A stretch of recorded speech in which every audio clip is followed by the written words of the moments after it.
Yo, what's up guys? So welcome sa channel ko guys. Panibagong vlog na naman tayo. So yung topic natin ngayon is paano maging secure yung Facebook mo. So madali lang to guys. Tara na, umpisahan na natin. So una, dapat yung password ng Facebook mo is katulad ng nakikita mo sa screen. Yan. Kailangan ganyan yung password mo. Kasi ina-advise ko na ganyan yung password mo. Mainam na ganyan yung forma ng password mo. Napakahirap na hulaan yan. At may mga intruders kasi na hinuhulaan yung password. Ganun yun. So kailangan maging mahigpit tayo. Kailangan hindi yung yung madali lang i-memorize, madali lang basahin. Kailangan yung password mo is mahirap talaga. Mahirap basahin, mahirap i-memorize. So pag ganyan yung password mo, kailangan i-memorize mo yan. Or isulat mo sa isang papel, ilagay mo sa pitaka mo or something na nasa cellphone mo. Ganyan. So pangalawa, kailangan sa about section ng profile ng Facebook mo is kailangan hindi ka naglalagay ng mga important details doon. Kailangan be specific lang. Hindi totoong address. Palagay natin na nakatira ka sa Pampanga. So ilagay mo lang doon Cavite. Hindi na masyadong wag mo nang masyadong lagyan ng mga importante na detalye kasi yung mga katulad ng email address, mobile personal number mo sa phone mo, nakukuha kasi nila yan. Tapos yung ginagawa kasi ng mga ibang hackers at saka intruders, pag nakuha nila yung tawag dito, yung mobile number mo, magsisend sila ng link. Tapos kunwari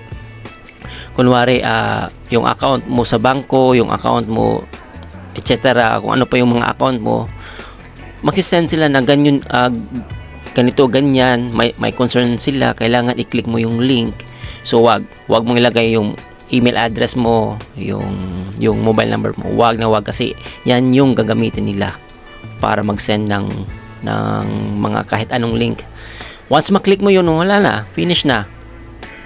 Maaring ma-hack yung email mo, maaring ma-hack yung cellphone mo, yung mga personal details doon makukuha nila. Pangatlo guys, wag kayong mag-click, wag kayong mag-click ng link na kahit saan na hindi nyo alam. Kasi gaya ng sinabi ko sa pangalawa, malaking posibilidad na once i-click mo yung link, may process kasi doon para mapuntahan nila yung cellphone mo, yung email address mo, mahalang kalukat nila lahat, 'di ba?